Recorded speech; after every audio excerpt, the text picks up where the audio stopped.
সৃজিত মুখার্জি কি সিনেমা বানাতে ভুলে গেছে? আচ্ছা, সৃজিত মুখার্জি আর 22 শ্রাবণ, চতুষ্কোণ, অটোগ্রাফের মতন সিনেমা বানাতে পারে না? এবার যদি আসি কিল বিল সোসাইটি করে, তো কিল বিল সোসাইটি সিনেমাটা কি সৃজিত মুখার্জির কামব্যাক হলো বলতে হয়? তাহলে এই রিভিউটা আপনারা শেষ অবধি দেখবেন, এটাই সবার কাছে অনুরোধ করছি। যারা ভাবছেন যে আমি হেমলক সোসাইটি দেখতে যাইনি, আমি কি কিল বিল সোসাইটি দেখতে যাব? হ্যাঁ, দেখতে যেতে পারেন, তবে কিছু মেটাফোর ডায়লগ, কিছু হয়তো সিন হোমাজ দেওয়া হয়েছে, সেটা মানে এক্সপিরিয়েন্সে ফিল করতে পারবেন না। যাই হোক, এবার আমি যদি কিল বিল সোসাইটির গল্পের ব্যাপারে আসি, এখানে পর্ণা আইচের ক্যারেক্টার, অর্থাৎ যেটা কৌশানী মুখার্জি প্লে করছে, সে একটি ছেলের সাথে রিলেশনশিপে রয়েছে অনিন্দর চরিত্রটার সাথে। এবার পূর্ণা আইচ হচ্ছে একজন ভালো একজন ইনস্টাগ্রামে কুইন বলা যায়, তার প্রচুর মিলিয়ন ভিউজ, সে অ্যাওয়ার্ড পাচ্ছে এবং তার অনেক চান্স আসছে, মানে সেই উঠতে একটা সেলিব্রিটি বলা যেতে পারে। তো এর মাঝে এই গল্পের মধ্যে মানে পজিটিভ দিক, নেগেটিভ দিক আসি। তো সবার প্রথম যদি পজিটিভ দিকে আসি, আমার না মানে শুধু ভয় লাগছিল, যেহেতু আমি হেমলক সোসাইটি দেখেছি অনেকবার, এবং আমার মনে হচ্ছিল ওই যে শুরুর যে টেমপ্লেটটা, মানে ওই যে মেঘনার ক্যারেক্টারটা, সে দেখছে তার বয়ফ্রেন্ড উইথ অ্যানাদার রিলেশনশিপ, এবং তারপর সে ডিসাইড করছে যে তার এই জীবনে বেঁচে থাকার লাভ নেই, তার মানে বাবা অ্যাকচুয়ালি সময় দেয় না, তার সৎ মা রয়েছে। দেখবেন মানে শুরুতে একটা গান হলো, সেখানেই সব ইভেন্টটা ক্রিয়েট হয়ে যাচ্ছে, তারপরেই মেঘনা ডিসাইড করছে যে আমাকে সুসাইড করতে হবে। বাট এখানে এই ইভেন্টটা তৈরি হতে অনেক সময় লাগছে, এই টেমপ্লেটটা কিন্তু এক রাখা হয়নি, মানে যেটা কিন্তু হেমলক সোসাইটির ফার্স্টে শুরুর যে টেমপ্লেটটা ছিল তার সাথে কিন্তু এই টেমপ্লেটটা পুরোপুরি আলাদা। ঠিক আছে, হ্যাঁ, কিছু ডেফিনেটলি সিমিলারিটি রয়েছে, মৃত্যুঞ্জয় করের এন্ট্রি থেকে আরম্ভ করে তার যে ইন্ট্রোডাকশন, সেটা যেরকম মানে সেই আগের পার্টে নস্টালজিয়াটাকে ফিরিয়ে আনার জন্য করা হয়েছে, তবে বেশ ভালো লাগে সেই জায়গা, সেই মানে অ্যাঙ্গেলগুলো, যেই টেমপ্লেটটা যেখানে রাখা হয়েছে সেটা খুব ভালো।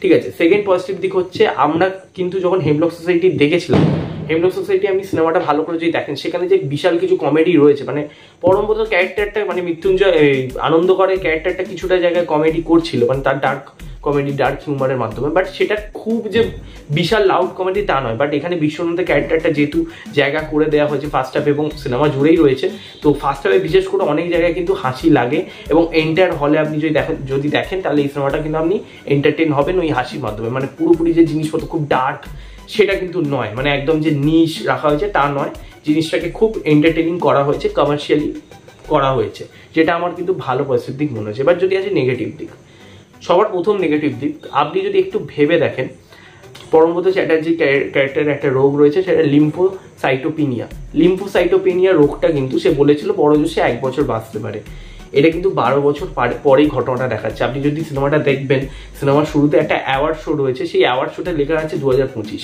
আর এটা কিন্তু 13 থেকে 2025, 12 বছরের একটা গ্যাপ। তো সেখানে গিয়ে কোথাও লজিকটা মনে হয় যে এটা কি করে সম্ভব। যাই হোক, সেটা আমি ছেড়ে দিলাম, এটা একটা নেগেটিভ দিক।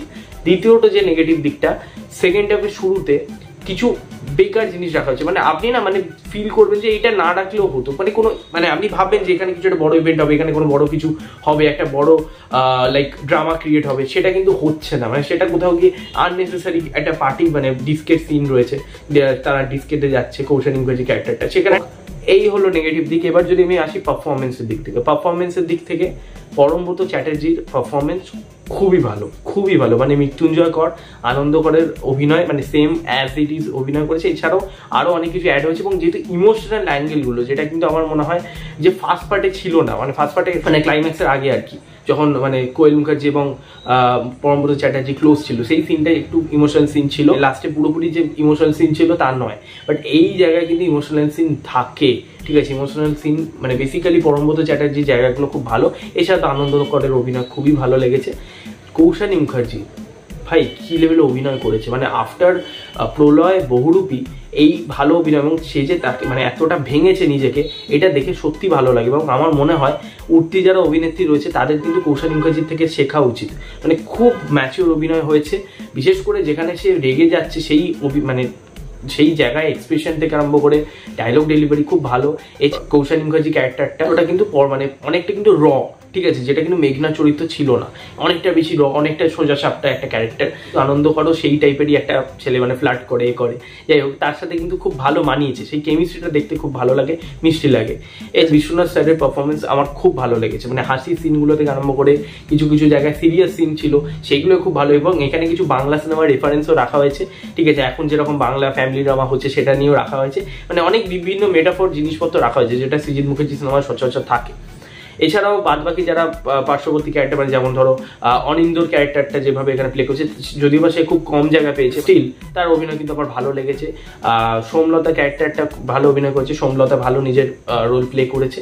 ডায়লগস খুব ভালো, ওয়েল রিটেন, হাসি পায়, মানে মেটাফোর ডায়লগ আমি যেটা বললাম শুরুতে, খুব ভালো মানে পরিমাণে মেটাফোর ডায়লগ রয়েছে, ডার্ক কমেডি রয়েছে, যেটা কিন্তু শুনতে বেশ ভালো লাগে। ইমোশনাল সিনগুলো বেশ ভালোভাবে কাজ করে, ক্লাইম্যাক্সের একটু আগে সেই জায়গাটা না রাখলেও ভালো হতো, মানে সেই জায়গাটা মানে শুধু মনোলগের মতন একটা চলে, সেই জায়গাটা একটু বোরিং লাগে। যাই হোক, এবার যদি আসি ডিরেকশন অ্যান্ড এনি টেকনিক্যাল অ্যাসপেক্টের দিক থেকে, ডিরেক্টর সৃজিত মুখার্জি এই সিনেমাটা আমার মনে হয় ভালো করেছে। হ্যাঁ, আমি যদি বলি হেমলক সোসাইটির মতন রাখবো, সেই লেভেলে হয়নি, তবে হেমলক সোসাইটির থেকে খানিকটা কম এই সিনেমাটাকে আমি রাখবো, ঠিক আছে, কারণ মানে এখানে সেই ক্যারেক্টারগুলোকে যেভাবে ডেভেলপ করেছে, ভালো কাজ করিয়েছে, গল্পর মানে বলার স্টাইল, ন্যারেটিভটা কিন্তু রিপিটেটেড নয়, ঠিক আছে, গানগুলো খুব প্রপারভাবে, ঠিক আছে, আর এডিটিং খুব, লাস্টের কিছু পার্ট ডেফিনেটলি কেটে দেওয়া যেত, সেকেন্ড হাফের পর জিনিসটা কিছু জায়গায় স্ট্রেচ হয়ে গেছে, সেইগুলো কেটে দিলেই মানে আমার মনে হচ্ছে বাড়তি জিনিসপত্র দেখিয়েছে, সেইগুলো না রাখলেও ভালো হতো।